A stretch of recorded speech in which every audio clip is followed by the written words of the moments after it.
শরীয়তপুরে রোগী মৃত্যুর ঘটনায় স্বজনদের মারধরে গুরুতর আহত চিকিৎসককে ঢাকায় আনা হয়েছে, তবে বর্তমানে তিনি শঙ্কামুক্ত।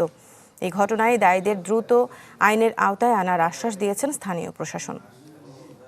ঈদ আসবে, সাথে ক্যাশব্যাকও আসবে। নিজের বা প্রিয়জনের জন্য কেনাকাটায় এবারও নগদ পেমেন্টে পাচ্ছেন দারুণ ক্যাশব্যাক। তাই যাই কিনুন, পেমেন্ট করুন নগদে।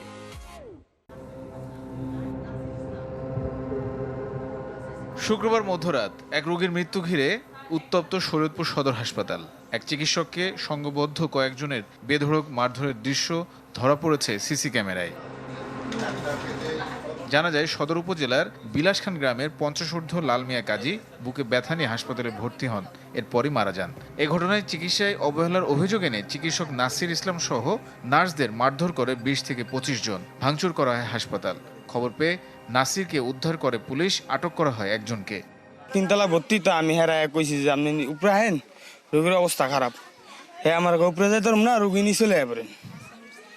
পরে আর 1 ঘন্টা পর হয়ে গেছে, রোগী মারা গেছে, আর 1 ঘন্টা পর গেছে। বাইরে থেকে যখন লোক আসছে আমরা ঠেকাইতে পারি নাই, বিশৃঙ্খলা হয়েছে এখানে।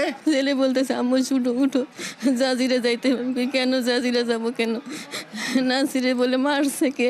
এরকম যদি একটা ডাক্তার যদি নিরাপদ না হয়, তাহলে তারা কিভাবে তার চিকিৎসা করবে? শনিবার সকালে হাসপাতালে যান স্থানীয় সংসদ সদস্য, জেলা প্রশাসক, পুলিশ সুপার সহ ঊর্ধ্বতন কর্মকর্তারা। ন্যাক্কারজনক ঘটনা, এবং এই ঘটনার সঙ্গে যারা জড়িত তাদের কাউকে কিন্তু ছাড় দেওয়া হবে না। প্রত্যেককেই ধরা হবে এবং আইনের আওতায় আনা হবে। আমরা সিসিটিভি ফুটেজ দেখেছি, ইতিমধ্যে আমরা আসামিদের শনাক্ত করেছি, এবং এই ঘটনার যে উস্কানিদাতা তাকে আমরা রাতে আমাদের অফিসার ইনচার্জ পালং থানা, তিনি নিজে ঘটনাস্থলে ছিলেন, সেখান থেকে তাকে গ্রেফতার করা হয়। আহত চিকিৎসকের অবস্থার অবনতি হলে এয়ার অ্যাম্বুলেন্সে নেওয়া হয় ঢাকা মেডিকেলে। সেখানে তাকে দেখতে যান স্বাস্থ্য সচিব। শারীরিক অবস্থার খোঁজ নিয়ে জানান, নাসির এখন শঙ্কামুক্ত।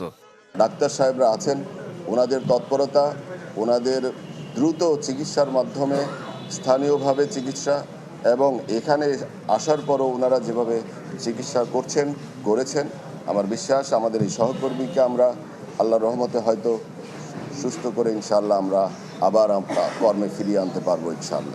এই ঘটনায় হাসপাতালের নিরাপত্তা ব্যবস্থা ও দোষীদের ধরতে পুলিশের তৎপরতা নিয়ে প্রশ্ন উঠেছে। তানিম রহমান, চ্যানেল 24।